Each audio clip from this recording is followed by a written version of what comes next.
जिंदगी में सबसे ज्यादा सुखी कब होता है?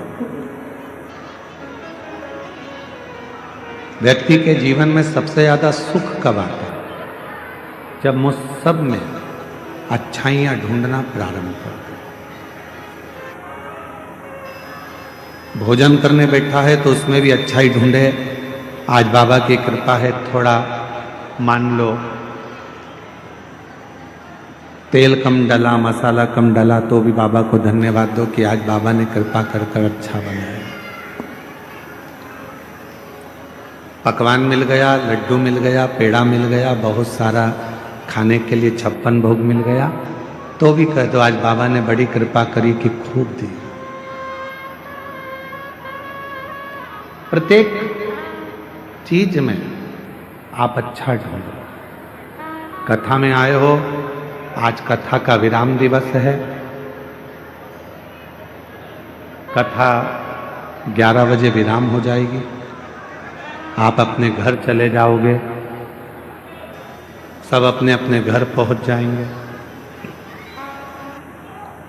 अब वो 3 घंटे की कथा को, आपको 2.5 घंटे की कथा को कैसे लेना है, ये आपके ऊपर निर्भर करे।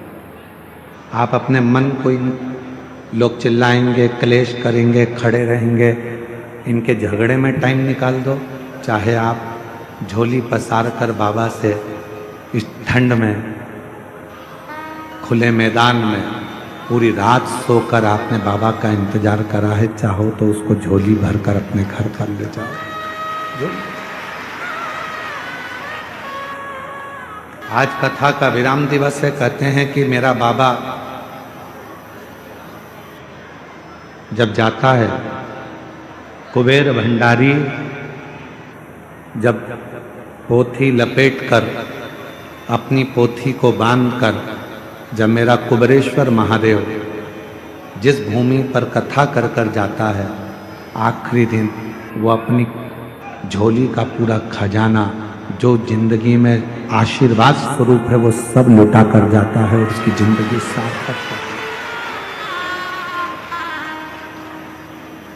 पूरी रात शिव भक्तों ने रोड पर सोए हैं, क्योंकि पंडाल में तो जगह नहीं थी, पंडाल के बाहर जगह नहीं थी, भोजनशाला में जगह नहीं थी, रोड के उस पार जो टेंट लगा है उसमें जगह नहीं थी।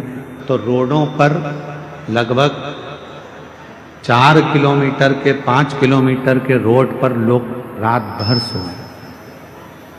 मैं झारखंड सरकार के माननीय मुख्यमंत्री जी को,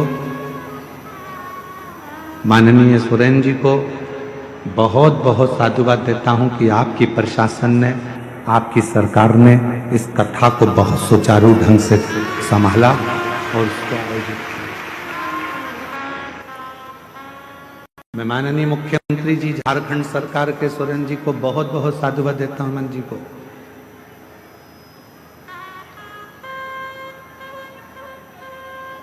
जिन्होंने झारखंड सरकार के इस पवित्र प्रांगण में भाव से इस कथा को आयोजित करा। मैं इस बाबा देवघर के कलेक्टर महोदय को, एसपी महोदय को, IG, DIG, commissioner, SDM, TI,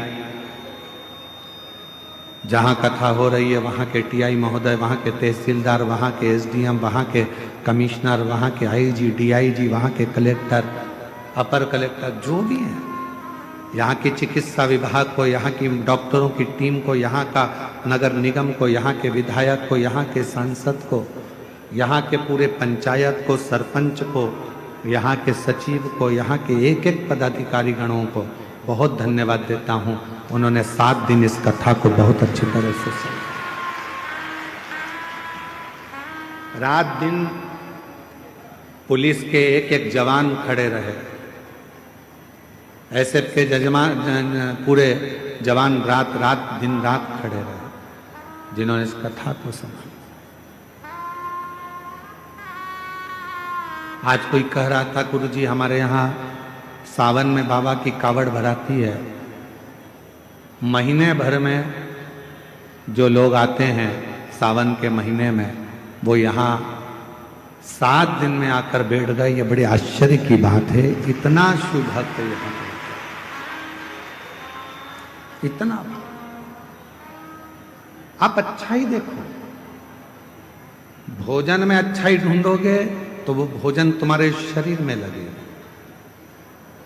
कथा में बैठकर आप अच्छाई ढूंढोगे कि हमको बाबा ने यहाँ बुला लिया, आपके अंदर एक उमंग होना चाहिए कि मेरे बाबा ने मुझे देवघर में कथा सुनने भले एक दिन के लिए बुलाया, आधे घंटे के लिए बुलाया, चाहे 15 मिनट के लिए बुलाया, पर मेरे बाबा ने मुझे बुलाया, जरूर मेरा बाबा मुझे कुछ देना चाहता है, इसलिए मुझे यहाँ बुला लिया, इसलिए मुझे बुला लिया। हमने देखा है हमारे जो दादाजी थे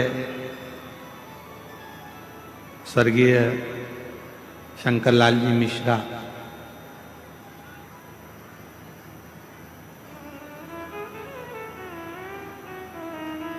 हमारे परिस्थिति तो ऐसी नहीं थी कि हमारे पास में बहुत सारा धन हो, उस समय पर तो बस एजुकेशन अच्छे से हो जाए, पढ़ाई अच्छे से हो जाए, वही प्रभु से कामना करते थे। एक लकड़ी के चारपाई का एक खटिया पलंग था जिस पे हमारे दादाजी सोते थे।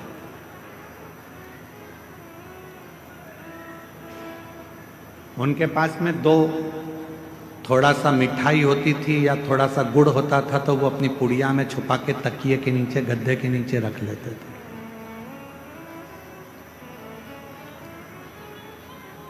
और जब हम अकेले दिखते थे तो आवाज लगाते थे, छोरा इधर आ,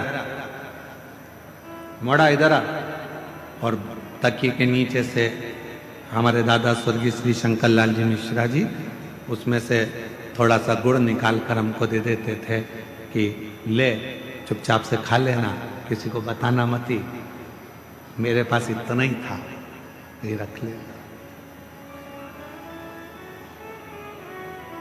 इशारा कर कर बुलाते थे, अपने पास बिठाते थे पलंग पर और कुछ निकाल कर दे देते थे। आप भी याद रखना, इशारा कर कर बुलाते थे, अपने पास से निकाल कर दे देते थे। उसी तरह 7 दिन नहीं, 5 दिन नहीं, 3 दिन नहीं, 1 दिन की भी अगर शिव पुराण की कथा मिल जाए, समझ लेना दादाजी ने तुमको कुछ निकाल कर देना चाहा है, इसलिए बुलाया, इसलिए बुलाया। कुछ कृपा करने वाला हो, कुछ करुणा करने वाला हो। ये कथा तो आज 20 तारीख